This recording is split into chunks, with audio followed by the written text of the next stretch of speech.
if I was to tell you that what you think as peaceful or real in your life could actually be a wonderful step in the right direction, but not everything, would you be interested? And that's what these videos are all about. So flick through them all, find stuff that resonates with you, because I'm coming at consciousness and your ability to understand enlightenment from so many different angles. Enlightenment basically means to enlighten, and to enlighten us from ignorance.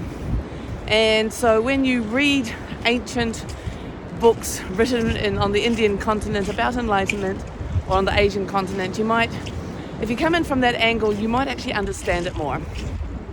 Now, there's a lot of books which have been kind of like more mainstream or more recommended by people over the years, and their wording is absolutely correct, but how they deliver it so that a Westerner can understand it might be kind of hard. Because when you say you're not your body, or you say I am that, but you know, what is that? From a Western upbringing, we've really not been exposed to it, meaning we don't then understand really what's being talked about. The concept of God or something might be understood by most of us, you know, from our religious upbringing or connection, because most of us in a lot of countries have a very vague, maybe Catholic or Christian relationship. Churches are there, the presidents or the prime ministers put their hands on a Bible to swear in. Where else do I see it just recently? And I went, man, if you're not of Christian faith, it doesn't mean anything to you. There's like this kind of like general understanding that we all have that there's God. But it's coming from a Christian point of view, has always been, you know, God's in heaven. When you die kind of thing, then you get judged, I guess, or analysed, and then placed in a certain part of heaven, which is beneficial for how you've done on earth. You know, it all works to make us aware of how we're living life now. That's my take on it anyway. What I love to see, though, is when we read these books or have these ideas of what enlightenment should be, and we're turning it back on ourselves, our own experience, our own relationship to ourselves, there still is a lot of me in the way because of our beliefs that God is separate from us, right? So that is the key factor here.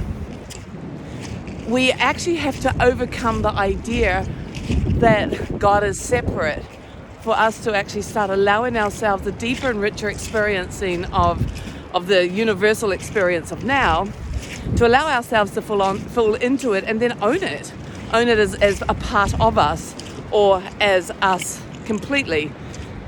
And so I understand there's different stages of enlightenment, which really, it's not like a level of growing up into enlightenment.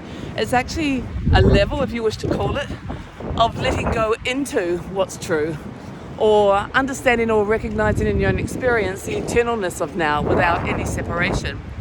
And that is how we start to actually understand enlightenment in this true form, which is that it's an experiencing of now that you already are.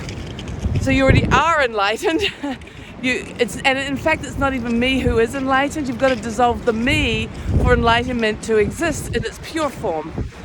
But as you go upon your journey of discovering that and looking at you and your experience, that duality, me and that, it stays in place until it can be let go of, which is simply through practice, really. Meditation gives you that practice. It gives you that direction.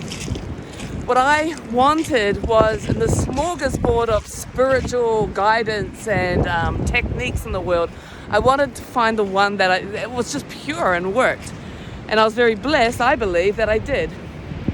Because our teaching focuses on your experience of the absolute, the underlying reality of everything, and basically nothing else.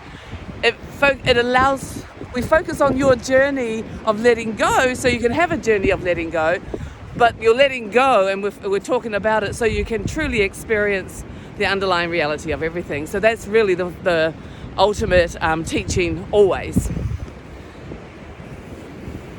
I'm looking for stones.